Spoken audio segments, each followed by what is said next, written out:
अस्सलाम वालेकुम dear viewers और अजीज तिबाई कराम। हकीम सफदर हुसैन साहब फ्राम गुजरात नहायत मेहरबान और शफीक तबीब हैं। वो मुसलसल बड़े बड़े अच्छे अपनी ज़िंदगी के निचोड़ तजर्बात भेज रहे हैं हमारे यूनिफिकेशन के व्यूवर्स के लिए।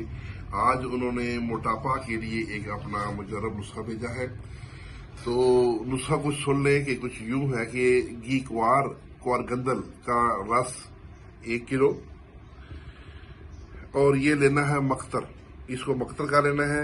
इसमें 1 तोला कलमी शुरा और 1 तोला नुशादर ठीकरी ये पीस कर इसमें डालें, और 1 तोला सुहागा बरियां और 1 तोला फटकड़ी सफेद बरियां, फटकड़ी भी बरियां और सुहागा भी बरियां, ये दोनों डालनी, ये 4 चीजें डालनी है। और उसके बाद इसको 1 माह के लिए कहीं पे रख दें। अगर आप ज्यादा बनाना चाहते हैं तो इसी रेशो से ज्यादा भी बना सकते हैं। तो आस्ता आस्ता जब रखेंगे तो एक माह के बाद जब उसको देखेंगे तो ये निहायत गाढ़ा ये लिक्विड बन जाएगा। तो आपकी ये दवाई तैयार है। 1 चम्मच सुबह, 1 चम्मच शाम, खाना खाने के बाद ये इस्तेमाल करना है, पी लेना है। मुसलसल इस्तेमाल करें, इंशाल्लाह जितना आप चाहेंगे वजन उतना ही अरसा आप इसको इस्तेमाल करते रहें। जब आप समझें कि वजन हमारा मुनासिब हो चुका है तो फिर आप ये दवाई बंद कर दें। तो अस्सलाम वालेकुम डियर व्यूवर्स और अजीज तिबाई कराम। हकीम सफदर हुसैन साहब फ्राम गुजरात नहायत मेहरबान और शफीक तबीब हैं। वो मुसलसल बड़े बड़े अच्छे अपनी ज़िंदगी के निचोड़ तजर्बात भेज रहे हैं हमारे यूनिफिकेशन के व्यूवर्स के लिए। आज उन्होंने मोटापा के लिए एक अपना मुजर्रब नुस्खा भेजा है।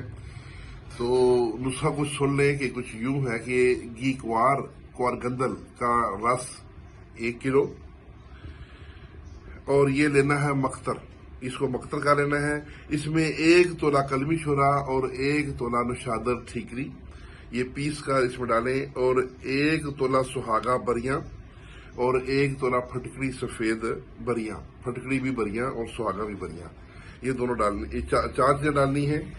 और उसके बाद इसको 1 माह के लिए कहीं पे रख दें।